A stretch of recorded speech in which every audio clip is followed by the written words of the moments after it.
As you can see, I'm going to record a couple of workshops today while I have the time. So the next workshop is going to be how to create an ornamental flourished feather quill.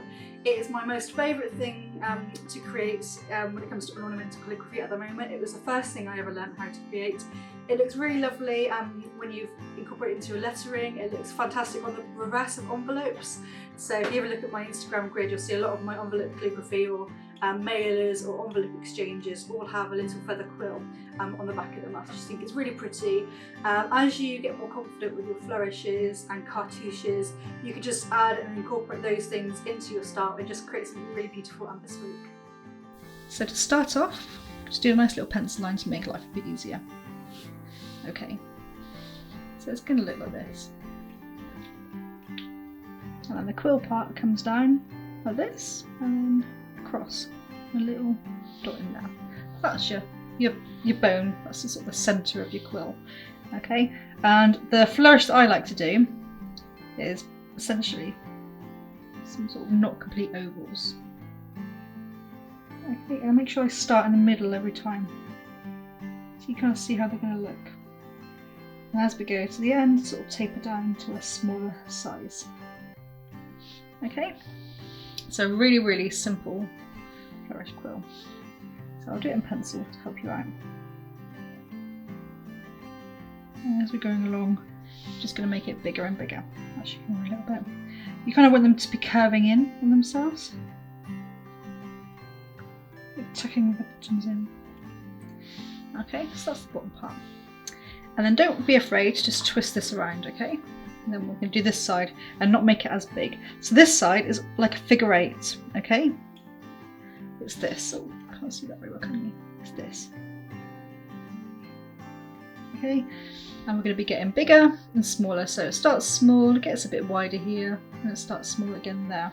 Again, if you feel like you need to, you can just give yourself a little bit of an outline if that helps, a little bit of a visual reference. So start small. Bigger, small again. Okay, that is your penciled quill. Now, it's up to you what you use, and whether you use an oblique pen holder or a straight pen holder. I think there's camps for both. I'm just going to use what I've got to hand. A nice fluid ink would be, not fluid ink because ink is fluid. I would say a nice thin ink is preferable, so maybe like a walnut ink or an iron gall ink. But again, I'm just going to use what I've got to hand at the moment, and that's Sumi ink that's been diluted. So I'm going to twist my paper around, and I'm going to start by doing the central line. Okay, I'm just going to do my line like thin, thick, yeah.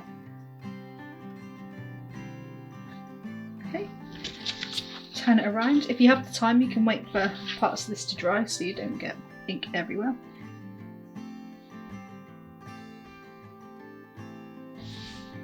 Move it around. I'm just going to be really aware and cautious of this little area and my hand being on there. So we go up, around, pressure, release. Up, around, pressure, release. Move the paper as you go. Pressure, release. Yeah. Take your time. Breathe. We've just managed to blow off some ink onto the paper. There we go.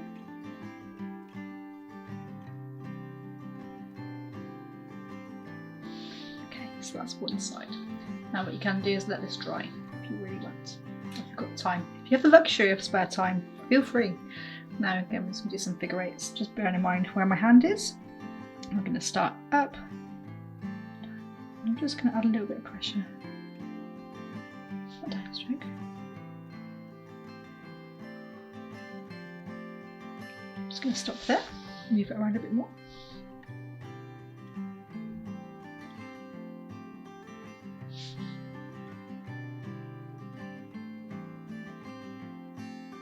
Okay,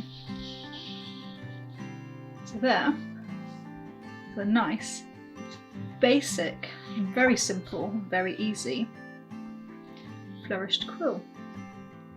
Now, I really hope you enjoyed that. That's just a little couple of minutes tutorial. If you have the time or are so inclined, I'd love to hear from you. I'd love to know your thoughts on this little tutorial.